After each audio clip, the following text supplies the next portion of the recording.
विधानसभा चुनाव से पहले कांग्रेस सत्ताधारी महायुति गठबंधन को घेरने की कोशिश कर रही है। इसी क्रम में कांग्रेस ने राज्य का एक गंभीर मुद्दा उठाते हुए महायुति सरकार पर निशाना साधा है। दरअसल कांग्रेस की ओर से लापता लेडीज और कैंपेन की शुरुआत की गई है, जिसके लिए एक पोस्टर तैयार किया गया है। बता दें कि इस पोस्टर में लापता लेडीज यानी लापता महिलाओं और लड़कियों को लेकर एक दावा किया गया है। पोस्टर में लिखा गया है कि हर साल महाराष्ट्र से 64,000 लड़कियां गायब हो रही हैं, जो कि एक चिंतनीय विषय है। इस पोस्टर में मुख्यमंत्री एकनाथ शिंदे, उप मुख्यमंत्री देवेंद्र फडणवीस और अजीत पवार की इमेज भी छपी है। महाराष्ट्र में होने वाले विधानसभा चुनाव से पहले एकनाथ शिंदे के नेतृत्व वाली सरकार ने बड़ा फैसला लिया है। महाराष्ट्र सरकार ने गाय को राजमाता का दर्जा दिया है। राज्य सरकार ने सोमवार को इस संबंध में एक आदेश भी जारी किया। इस पर लगातार प्रतिक्रिया आ रही है। इसी कड़ी में महाराष्ट्र के कांग्रेस अध्यक्ष नाना पटोले ने कहा कि आज राज्य सरकार ने गाय को राजमाता घोषित किया है। मैं इस कदम का स्वागत करता हूँ, क्योंकि मैं एक किसान हूँ और हर किसान के लिए गाय माता है। लेकिन यह चुनाव से पहले एक राजनीतिक कदम के रूप में किया गया है। कांग्रेस के वरिष्ठ नेता पृथ्वीराज चव्हाण ने दावा किया कि महाराष्ट्र में आगामी विधानसभा चुनाव में पार्टी लोकसभा चुनाव में मिली सफलता दोहराएगी और राज्य का अगला मुख्यमंत्री कांग्रेस से ही होगा। महाराष्ट्र के पूर्व मुख्यमंत्री चव्हाण ने विश्वास जताया कि विपक्षी महाविकास आघाड़ी 288 सदस्यीय विधानसभा में 180 से अधिक सीट जीतेगी और सरकार बनाएगी। महाराष्ट्र में होने वाले विधानसभा चुनाव से पहले एकनाथ शिंदे के नेतृत्व वाली सरकार ने बड़ा फैसला लेते हुए महाराष्ट्र सरकार ने गाय को राज्य माता का दर्जा दिया है।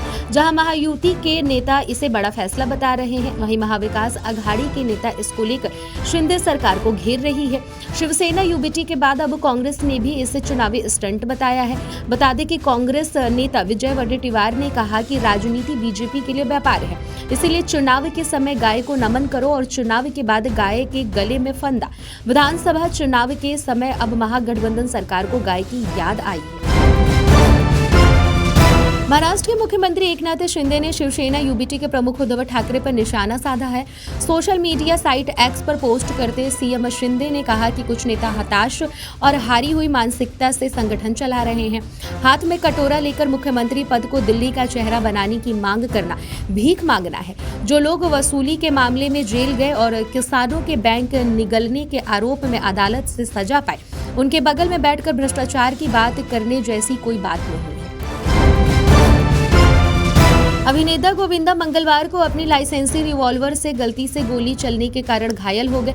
पुलिस के एक अधिकारी ने बताया कि अभिनेता तड़के करीब 4:45 पर अपने जुहू स्थित आवास से निकलने वाले थे, तभी रिवॉल्वर से गलती से गोली चल गई, जो उनके पैर में लगी। अभिनेता ने कोई शिकायत दर्ज नहीं कराई है।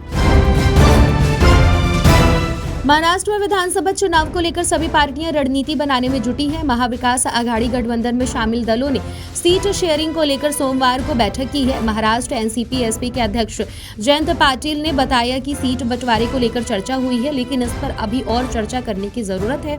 मंगलवार को फिर एमवीए बैठक होने की संभावना है। मुंबई में एक शख्स के अटल सेतु से समुद्र में छलांग लगाने की घटना सामने आई है। जानकारी के मुताबिक एक व्यक्ति ने सोमवार को अपनी car trans harbour Atal Setu पर पार्क करने के बाद कथित तौर पर छलांग लगा दी। सूचना मिलने पर पुलिस मौके पर पहुंच गई।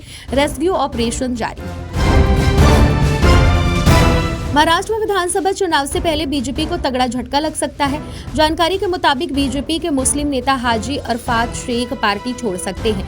जानकारी के मुताबिक अरफात शेख बीजेपी के कुछ नेताओं द्वारा मुस्लिम समाज विरोधी वक्तव्य से नाराज हैं। पिछले दिनों उनकी नीतीश राणे के बयान पर जुबानी जंग देखने को मिली थी।